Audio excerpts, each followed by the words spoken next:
Hello दोस्तों, welcome back to Satyam monitor. दोस्तों, आपने थंबनेल में देखा ही होगा नए पैटर्न पे आधारित WCS की क्लास यानी वर्कशॉप कैलकुलेशन एंड साइंस। ये आपके ऑल ट्रेड के लिए है दोस्तों, और ये आपके ITI फर्स्ट ईयर के लिए है। तो वीडियो में आगे बढ़ने से पहले दोस्तों वीडियो को लाइक और चैनल को सब्सक्राइब कर दीजिए, क्योंकि आपको अब अपडेटेड 2024 के एग्ज़ाम के लिए डेली क्वेश्चन मिलेंगे। आपका पहला क्वेश्चन है कि what are the two classification of system of units. तो इकाइयों की प्रणाली के दो वर्गीकरण दोस्तों क्या है। तो जो एक क्लासिफिकेशन है यूनिट्स का सिस्टम का, तो वो दोस्तों क्या है आप कमेंट करके भी बता सकते हैं। बहुत बच्चों को पहले से भी इसका आंसर पता होगा। तो दोस्तों वो है इसका फंडामेंटल एंड डाइवर्ट, यानी कि मौलिक और व्युत्पन्न। ऑप्शन सी आपका करेक्ट आंसर होगा।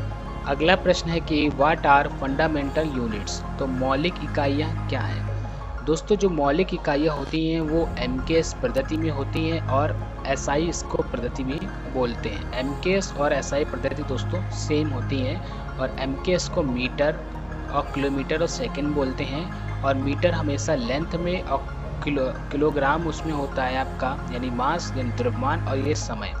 तो आपका लेंथ, मास और समय यानी कि टाइम जिसमें होगा वही आपका करेक्ट आंसर होगा।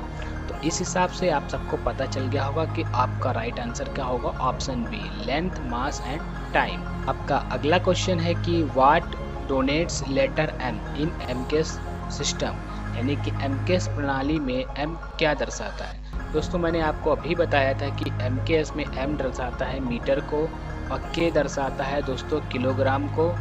ठीक है, आप लोग ये याद रखिएगा। और S दर्शाता है दोस्तों टाइम को, यानी कि समय को। तो ये याद रखिए, ये मीटर को दर्शाता है दोस्तों, और ये kg को दर्शाता है, और ये टाइम को। तो आपका राइट आंसर क्या होगा। Option B, metre. अगला प्रश्न है आपका कि how many millimetres are there in 1 inch. तो 1 इंच में कितने मिलीमीटर होते हैं। दोस्तों 1 इंच में 25.4 मिलीमीटर होते हैं। तो आपका ऑप्शन बी करेक्ट आंसर होगा। आपका अगला क्वेश्चन है कि what is the LCM of 12, 18, 6 and 36। तो एलसीएम बताना है दोस्तों। तो बहुत ही सिंपल है। एलसीएम मैं आपको बता दूं कि एलसीएम दोस्तों एक साथ निकाला जाता है, और एचसीएफ दोस्तों अलग अलग निकाला जाता है। तो हम सबसे पहले एलसीएम निकाल लेते हैं। वैसे जनरली क्या होता है, जो जब सबसे बड़ी संख्या होती है वही हमेशा सबका एलसीएम होती है। लेकिन कभी कभी क्या होता है कि जो टेबल में सबके मैच कर जाता है, यानी कि पहाड़े में, तो वही एलसीएम होता है। अब यहाँ हम लोग 2 से डिवाइड देंगे तो ये आएगा 6, और ये आएगा आपका 9, और ये आ जाएगा आपका 3, और ये आएगा आपका 18। नेक्स्ट स्टेप में आप फिर से इसको सॉल्व करेंगे। 2 से डिवाइड देंगे, 3 आएगा, ये आएगा आपका, ये ऐसे ही रहेगा, सॉरी दोस्तों, और ये आपका ऐसे ही रहेगा, और ये हो जाएगा 9।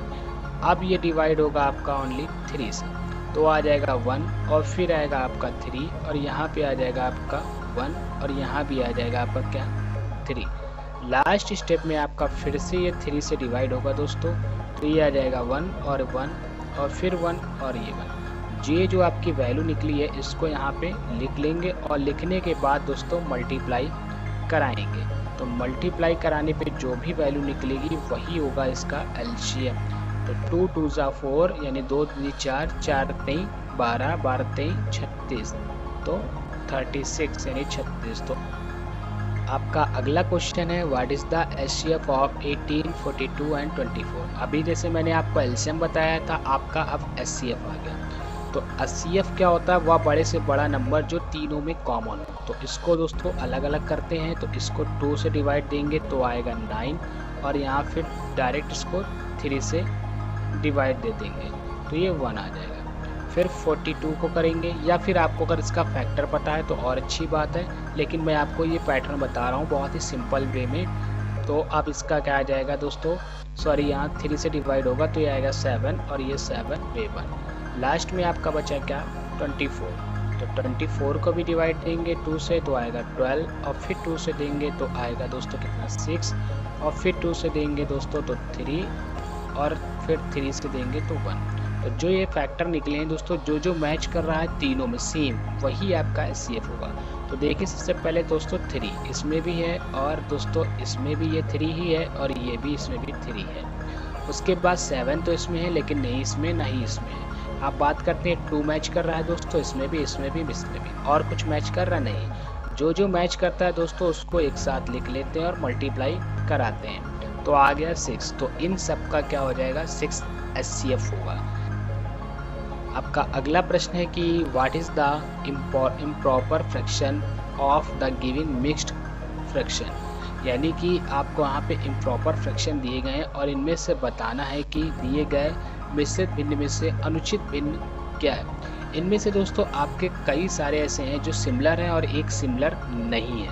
तो दोस्तों जो सिमिलर इसमें नहीं है वो है ऑप्शन ए 52/7, ये आपका सिमिलर नहीं है।